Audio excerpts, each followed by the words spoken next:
Hi guys, welcome back to our channel. Guys, మన ఛానల్లో cricket సంబంధించిన ప్రతి చిన్న అప్డేట్ మన ఛానల్లో రెగ్యులర్ వస్తుంటాయి. ఇంకా మన ఛానల్ని సబ్స్క్రైబ్ చేసుకోకపోతే గాయ్స్ వెంటనే సబ్స్క్రైబ్ చేసుకోండి అండ్ పక్కన బెల్ని యాక్టివేట్ చేసుకోండి. అండ్ అదే ఇంకా మన వీడియోని లైక్ చెప్తే గాయ్స్ వెంటనే లైక్ చేసి మన వీడియోలకే తింటాం. గాయ్స్ తప్పకుండా లైక్ చేయండి. లైక్ చేస్తే మన వీడియో మార్కెట్కి ఫాస్ట్ రీచ్ అవుతుంది. ఇక ఐపీఎల్ 2026లో మ్యాచ్ నెంబర్ 7 వచ్చేసి Chennai super Kings versus Punjab Kings. ఈ మ్యాచ్ మరి ఎవరు గెలుస్తారు గ్యాస్ ఖచ్చితంగా కింద కామెంట్స్ అయితే మెన్షన్. అండ్ మీ యొక్క ఫేవరెట్ టీం ఏది అనేది కూడా ఖచ్చితంగా కింద కామెంట్స్ అయితే మెన్షన్. మరి మనోళ్ళు ఏ టీంకి ఎక్కువ సపోర్ట్ చేస్తున్నారు అనేది మనకు కూడా తెలుస్తుంది ఒకటి. ఇక ఈ మ్యాచ్ వచ్చేసి చేపక్లో జరగబోతుంది. ఇక్కడ యూజువల్గా చూసుకుంటే గతంలో చాలా లో స్కోరింగ్ మ్యాచ్ చూసినాం, అంటే స్పిన్నర్కి వెళ్ళిపోండే వికెట్లు చూసినాం. బట్ రీసెంట్ T20 వరల్డ్ కప్లో చూసినాం కదా, ఇలాంటి వికెట్ వచ్చేసి చాలా హై స్కోరింగ్ వికెట్ అని చెప్పుకోవచ్చు. ఇక్కడ మొత్తం 91 ఐపీఎల్ మ్యాచెస్ అయితే జరిగినాయి. దాంట్లో 51 సార్లు ఫస్ట్ బ్యాటింగ్ వేసిళ్ళు, 40 సార్లు సెకండ్ బ్యాటింగ్ వేసి అయితే గెలిచిళ్ళు. టాస్ గెలిచిన కెప్టెన్ 47 సార్లు గెలిచిండు. టాస్ ఓడిపోయిన కెప్టెన్ కూడా 44 సార్లు అయితే గెలిచిండు. ఆవరేజ్ ఫస్ట్ ఇన్నింగ్ స్కోర్ చూసుకుంటే 163 ఉంది. ఆవరేజ్ సెకండ్ ఇన్నింగ్ స్కోర్ చూసుకుంటే 156 అవుతుంది.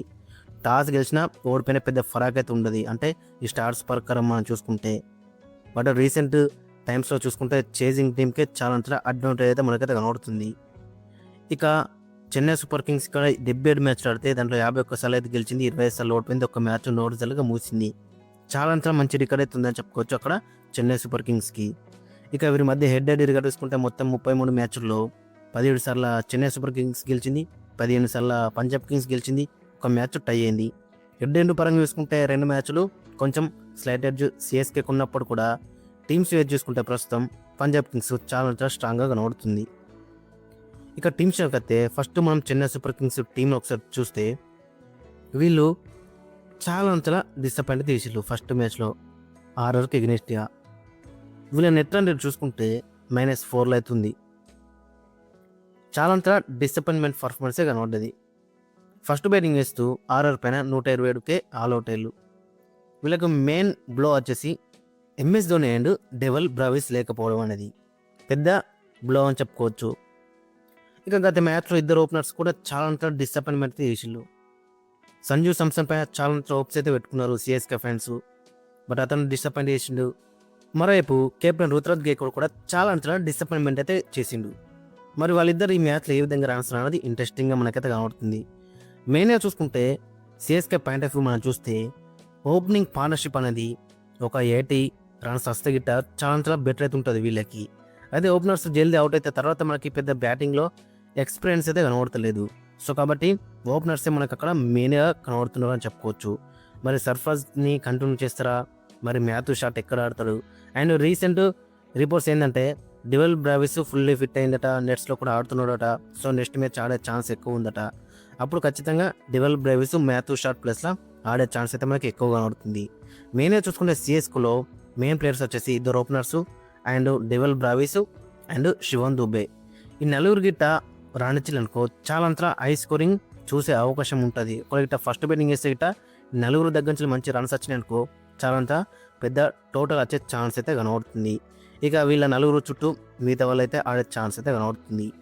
ఇక బౌలింగ్లో చూసుకుంటే బౌలింగ్లో కూడా చాలా డిసప్పాయింట్మెంట్ అయితే వేసిండు వీళ్ళు. మెయిన్గా చూసుకుంటే నూర్ అహ్మద్ చాలా రన్స్ అయితే లీక్ వేసిండు. 2 ఓవర్లకి 24 రన్లు అయితే ఇచ్చిండు. ఇక తర్వాత చూసుకుంటే మ్యాట్ హెన్రీ అన్ని బాల్తో కూడా చాలా రన్స్ అయితే లీక్ వేసిండు. 3 ఓవర్లు వేసిండు, 40 రన్లు అయితే ఇచ్చిండు. ఇక ఖలీల్ అహ్మద్ చాలా బెటర్ రన్ ఇచ్చిండు. 3 ఓవర్లు వేసిండు, 17 రన్లు మాత్రం ఇచ్చిండు 5.7 ఎకనమీతోని. వికెట్ తీయకుండా కానీ చాలా ఎకనామికల్ స్పెల్ అయితే వేసిండు. అండ్ అన్షుల్ కాంబోజ్ కూడా చాలా బెటర్ రాణించిండు, 2 క్రూషల్ వికెట్ అయితే తీసుకున్నాడు. సో ఇద్దరు మీద వేసేట బౌలింగ్ అనేది పెద్ద అయితే మనకైతే కనబడతలేదు. అండ్ బ్యాటింగ్లో చూసుకుంటే జెమీ ఓటన్ గత మ్యాచ్లో చూసినాం కదా ఎలాంటి నాకడిలో. వీళ్ళకి బ్యాటింగ్లో చాలా డెప్త్ ఉంది, బట్ పైన ఆడే బ్యాట్స్మెన్స్ దగ్గర నుంచి మంచి ఇంటెంట్తో రన్స్ కొడితే చాలా బెటర్ అయితే ఉంటుంది. ఇక ఫైనల్గా వీళ్ళ యొక్క ప్లేయింగ్లో అక్కడ మనం చూసుకుంటే సంజు సామ్సన్ అండ్ రుతురాజ్ గైక్వాడ్ ఓపెనింగ్లో బరిలోకి దిగుతారు. నెంబర్ 3లో మ్యాథ్యూ షాట్ ఆడితేనే బెటర్ అయితే ఉంటుంది. ఒకటి ఇట్ట డెవల్ బ్రావిస్ లేకపోతే ఇట్ట. 4లో సర్ఫరాజ్ ఖాన్, 5లో శివన్ దుబే, 6లో కార్తిక్ శర్మ, 7లో ఖచ్చితంగా ఈ మ్యాచ్ ప్రశాంత్ వీర్ ఆడే ఛాన్స్ అయితే ఎక్కువ కనబడుతుంది. 8లో జెమీ ఓటన్, 9లో అన్షుల్ కాంబోజ్, 10లో మ్యాథ్యూ షాట్, 11లో నూర్ అహ్మద్, ఇంపాక్ట్ ప్లేయర్గా ఖలీల్ అహ్మద్ ఆడితే బెటర్ అయితే ఉంటుంది. ఓవరాల్ ఆ కాంబినేషన్ చూసుకుంటే చాలా బెటర్ కనబడుతుంది. ఇక మరోవైపు పంజాబ్ కింగ్స్ విషయానికి వస్తే పంజాబ్ కింగ్స్ గత మ్యాచ్ ఏ విధంగా గెలిచిందో చూసినాం. వీళ్ళు కూడా కొంచెం లాస్ట్‌లో ఇబ్బందితో పడ్డారు. అంటే ఈజీగా మ్యాచ్ గెలిచేదాన్ని లాస్ట్ దాకా తీసుకొచ్చిర్రు చెప్పుకోవచ్చు. బట్ వీళ్ళ దాంట్లో చూసుకుంటే బ్యాటింగ్‌లో అని, బౌలింగ్‌లో అని చాలా బ్యాలెన్సింగ్‌గా కనబడుతుంది. చాలా మంచి మంచి ప్లేయర్స్ అయితే ఉన్నారు. మ్యాచ్ విన్నర్స్ అయితే కనబడుతున్నారు. మెయిన్‌గా చూసుకుంటే బ్యాటింగ్‌లో ప్రభు సిమ్రన్ సింగ్, ప్రియాన్ షారా చాలా మంచిగా స్టార్ట్ చేసిర్రు గత మ్యాచ్‌లో. అండ్ మెయిన్‌గా చూసుకుంటే కూపర్ కనోలీ ఫస్ట్ మ్యాచ్ ఆడుతూనే మరి ఏ విధంగా రాణించినా చూసినాం. దగ్గరుండి మ్యాచ్ అయితే గెలిపించిండు. 72 కొట్టిండు, 44 బాల్‌లో 5 4లు, 5 6లు, 163 స్ట్రైక్ రేట్‌తోని. ఇక తర్వాత శ్రేయస్ అయ్యర్ కూడా మంచిగానే స్టార్ట్ చేసిండు. 2 6లు కొట్టిండు, 11 బాల్‌లో 18 కొట్టిండు. బట్ తర్వాత దాన్ని పెద్దన కిందైతే కన్వర్ట్ చేయలేకపోయిండు. అక్కడ కొంచెం ఇంజ్యూరీ అయితే అయింది అక్కడ.